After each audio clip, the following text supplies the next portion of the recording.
சில்லான ஒரு கிளைமேட்டுக்கு ஃப்ரெஷ்ஷான மீனை ருசியா சமைக்கிறோம், ருசிக்கிறோம்.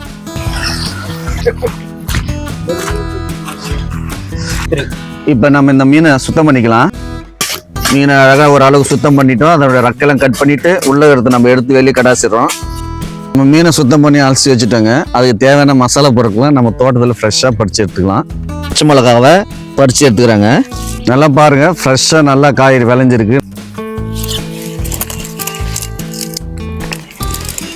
வாழை இலை அறுக்க போகிறோம் கைஸ். மீனுக்கு நல்லா மீனை சுற்றி தான் நம்ம அது ஒரு தந்தூரி மாதிரி தான் செய்ய போகிறோம். அலசி எடுத்துக்கிட்டோம். இது எப்படி சேர்த்துன்னு பார்க்கலாம் வாங்க.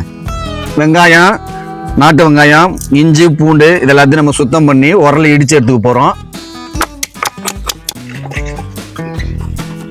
வீட்டிலேயே அரைச்ச மசாலா போட்டு எல்லாத்தையும் எலுமிச்சை பழத்தை புழிஞ்சு விட்டு எண்ணெயை கொஞ்சம் மிக்ஸ் பண்ணி எல்லாத்தையும் பிசைஞ்சு எடுத்துக்கிறோம். நல்லா கீரி எடுத்துக்கிறோம் கத்தியால். நம்ம அதில் மசாலாவை நம்ம ரெடி பண்ணி வச்சுட்டு கோட்டிங் பண்ணிக்கலாம். பாருங்க, மசாலா நல்லா கோட்டிங் பண்ணி வச்சு நம்ம அப்படியே வாழையில போட்டு அதை ஃபுல்லாக கட்டி எடுத்துக்கலாம். இவனை ஒரு அரை மணி நேரம் அப்படியே தனியாக தூங்க விட்டுருவோம். அப்படியே பையனை தோசைகளில் வச்சிருக்கோம். பையன் அப்படியே மசாலாவில் நல்லா வெந்து ரெடியாக இருக்கிறான்.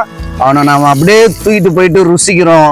அதுக்கு முன்னாடி நீங்கள் லைக் பண்ணுங்க, சப்ஸ்கிரைப் பண்ணுங்க, ஃபாலோ பண்ணுங்க, பெல் பட்டனை ஆன்லேயே வச்சிருங்க. எங்கள் பையனை அப்படியே அழகா தூக்கிட்டோம். போய் சாப்பிடலாம் வாங்க. வாவ், அவனை அப்படியே திறந்து எடுக்கிறோம். எப்படி வந்திருக்கு பாருங்க.